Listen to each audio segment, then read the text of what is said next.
이것도 한정 지을 필요는 없고요. 나에게 맞게 그렇게 해 나가시면 됩니다. 여기서 정말 중요한 부분은요. 안녕하세요. 세비티입니다. 오늘 제가 들려드릴 이야기는요. 요즘 같은 시기에 정말 중요한 부분이죠. 어떤 부분이냐면 임장에 대한 부분입니다. 제가 임장에 대해서는 뭐 다른 영상에서도 말씀드렸지만 오늘 제가 드릴 이야기는 혼자 임장을 하는 것, 친구와 임장을 하는 것, 가족과 임장을 하는 것, 요 세 가지를 나눠가지고 좀 말씀을 드리려고 합니다. 저도 항상 고민이에요. 이번엔 혼자 임장 가야 되나? 누구랑 같이 갈까? 아니면 가족이랑 갈까? 막 이런 고민을 하거든요. 그래서 저도 그렇게 계속 여러 가지 형태로 해봤기 때문에 이것의 장점과 단점에 대해서 좀 비교를 해 드리려고 합니다. 일단 첫 번째는 우리가 혼자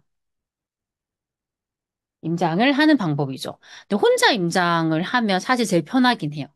이걸 누구랑 약속을 정할 필요도 없고요. 그냥 내가 시간이 될 때 가면 되죠. 그래서 요즘에 저는 혼자 임장을 되게 많이 했습니다. 제가 일부러 뭐 이렇게 가는 경우도 있죠. 제가 혼자 이제 임장을 갈 때 어떤 식으로 많이 하냐면 장거리 임장을 가면 요즘에는 제가 서울수도권 쪽으로 임장을 많이 가거든요. 그러면 일단 기차를 끊어요. 그리고 기차역에서 그 소카 존이 있거든요. 소카를 빌릴 수 있는 곳이 있죠. 미리 예약을 해두고 차를 빌려서 그렇게 다닙니다. 근데 이렇게 하면 뭐 시간을 구애받지 않고 내가 보고 싶은 곳들 다 볼 수 있고 좋긴 좋아요. 근데 단점이 있죠. 단점이 뭐냐면 일단 외롭다. 이 외로움.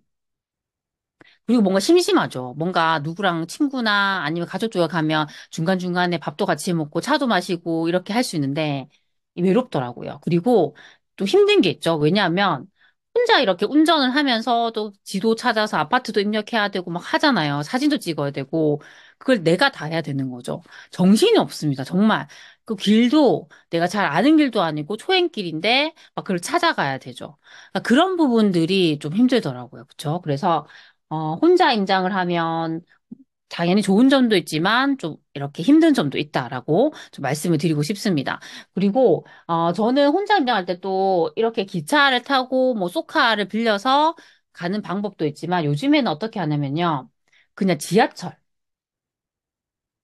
지하철 임장도 많이 해요. 그게 어떻게 하는 거냐면, 제가 최근에 그런 서울 수도권 쪽으로 제가 오프라인 특강을 많이 다녔거든요. 그러면 뭐 강의를 하기 전이나 강의 끝나고 시간이 남아요. 그럼 저는 꼭 임장을 하고 옵니다. 근데 그때는 뭐 제가 차가 준비되어 있는 것도 아니기 때문에 뭐 이렇게 걸어서 가거나 해야 되잖아요. 근데 이걸 걸어서 계속 보면 너무 다리도 아프고 내가 많이 못 보잖아요. 그래서 저는 지하철을 이용해서 계속 그 역마다 내리는 거죠. 이 역에서 내려서 이 역 근처에 있는 곳 보기. 다 보고 또 지하철을 타고 다른 역에 내려서 그 근방에 있는 아파트 보기. 이런 식으로 해요. 그러면 지하철을 계속 이렇게 이용을 하니까 조금 더 빠르게 이동할 수 있고 대부분 지금 그 서울 수도권에서 선호하는 아파트들은 역세권에 있습니다. 그쵸? 그래서 거기 있는 아파트를 이렇게 다 볼 수 있기 때문에 좋더라고요. 그쵸? 그리고 이렇게 차로 다니는 것도 좋긴 하지만 내 발로 걸어서 그 아파트를 조금이라도 보면요. 훨씬 더 기억에 남거든요. 그래서 이런 방법도 좋습니다. 아니면 여기다 더 추가할 수 있는 게 택시. 저는 뭐 카카오티나 이런 것도 활용하는데 이렇게 보다가 힘들면요 택시를 타죠. 택시를 타고 또 이동을 해서 또 보고 이렇게 합니다. 네. 근데 제가 아는 지인 같은 경우에는 요즘에는 뭐 공유 자전거 이런 거 이용할 수 있잖아요. 그렇죠? 그래서 여기에 내려서 공유 자전거 활용해서도 보더라고요. 이런 것들은 충분히 우리가 좀 편하게 요즘에 할 수 있는 시스템이 잘 되었기 때문에 그렇게 잘 활용하시면 좋을 것 같습니다. 두 번째. 두 번째는 뭐 친구나 지인이나 뭐 동료 이런 분들과 임장하면 좋죠. 너무 재밌죠. 저는 예전에 많이 했던 것 같아요. 뭐 친구가 임장 간다고 하면 저도 끼어서 따라가고. 그렇게 하면 일단 뭐 특히나 부동산 같은 데 들어갈 때 혼자 가면 되게 뻘쭘한데 두 명, 세 명 같이 들어가게 되면 동료가 있으니까 훨씬 자신감이 생겨요. 그래서 더 자신감 있게 질문도 할 수 있고 또 그렇게 나와가지고 뭐 차도 마시고 밥도 먹고 이렇게 재밌게 임장할 수 있더라고요. 근데 단점이 분명히 있겠죠. 어떤 단점이냐면, 일단 약속을 정해야 되죠, 약속. 몇 월 며칠 날 우리가 임장을 가자라고 해야 되는데, 또 그날 내가 안 될 수도 있고, 이렇게 일정을 맞추기가 힘들 수 있겠죠. 그쵸? 요즘에 특히 또 아이 키우는 분들은 또 아이 스케줄도 맞춰야 되고, 그렇기 때문에 그런 부분이 일단 처음부터 조금 힘들 수 있다. 그리고 그 장소. 내가 임장을 가고 싶어 하는 장소를 정할 때도 나는 여기를 가고 싶은데 상대방은 거기가 아니라 다른 곳이 궁금할 수 있잖아요. 그걸 또 조율하는 게 힘들 수 있습니다. 그쵸? 그리고 세 번째는 우리가 그런 부동산 매물을 보게 되잖아요.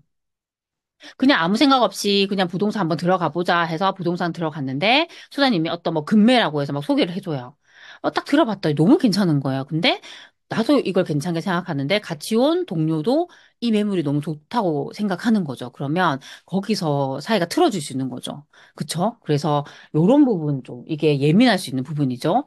요런 것들이 조금 단점일 수 있겠죠. 그래서 뭐 같이 정말 나랑 임장 잘 다닐 수 있고 정말 마음이 잘 맞고 이런 동료가 있으면 너무 좋긴 하지만 또 이게 지속되기 힘들죠. 왜냐하면 계속적으로 같이 이렇게 임장을 가다가 한 명이 나는 이 길이 나의 길이 아닌 것 같아. 나는 다른 길로 갈 거라고 가버리면 덩그러니 혼자 남게 되잖아요. 그러면 처음부터 혼자 임장을 계속 해왔던 사람이면 그걸 잘 견딜 수 있는데 그렇지 않은 사람이면 또 혼자 갑자기 임장을 해야 되는 부분이 힘들 수 있는 거죠. 그쵸? 그래서 이런 부분도 저는 장점과 단점이 분명히 있다고 생각합니다. 그리고 세 번째는요, 사실 제가 제일 추천하는 임장 방법이기도 합니다.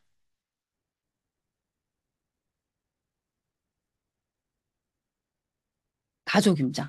저는 처음부터 가족 임장 했었어요. 뭐 친구랑 같이 갈 수 있는 기회가 생기면 그렇겠지만 제가 거의 대부분의 임장은 가족 임장의 형태로 했죠.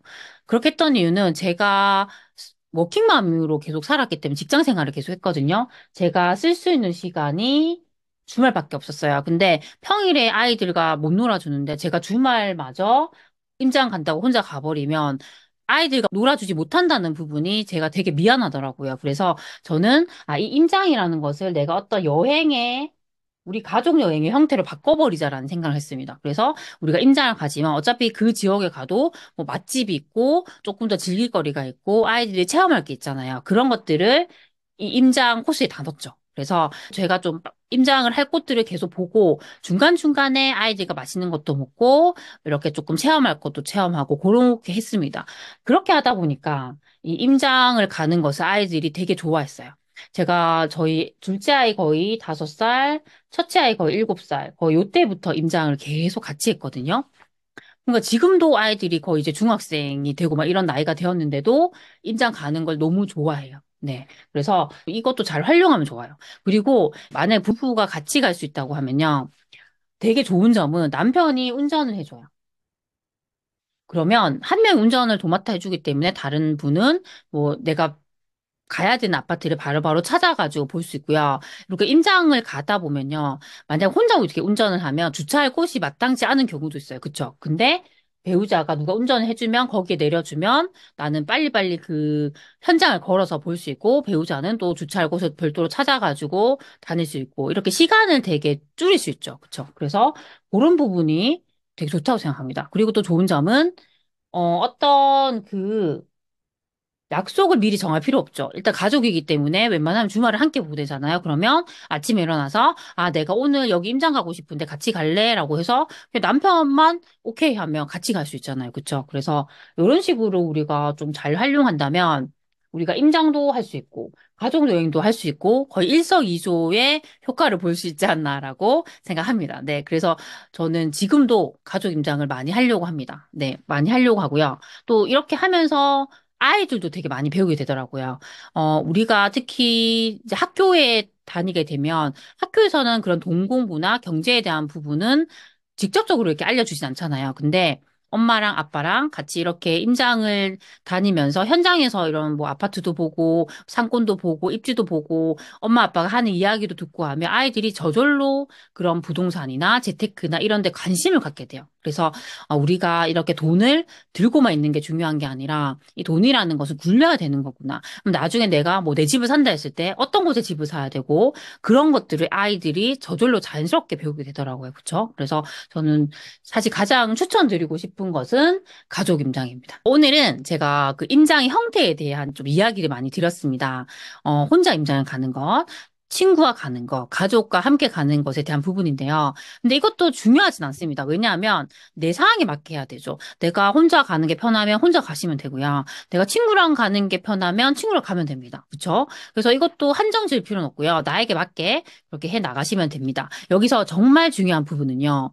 임장을 어떤 형태로든 자주 하는 게 중요하다는 거죠. 최대한으로 임장을 많이 다니면서 이 입지가 좋은 입지인가, 이 입지가 좋지 않은 것인가, 그걸 보는 눈을 키우는 게 저는 정말 중요하다고 생각합니다. 그래서 요즘처럼 날씨가 좋은 봄날에 우리 소치님들께서는 임장을 많이 하셨으면 좋겠습니다. 네, 오늘 제가 드린 이야기가 우리 소치님들에게 조금이라도 도움이 되셨으면 좋겠습니다. 그럼 우리 다음 시간에 만나요. 안녕.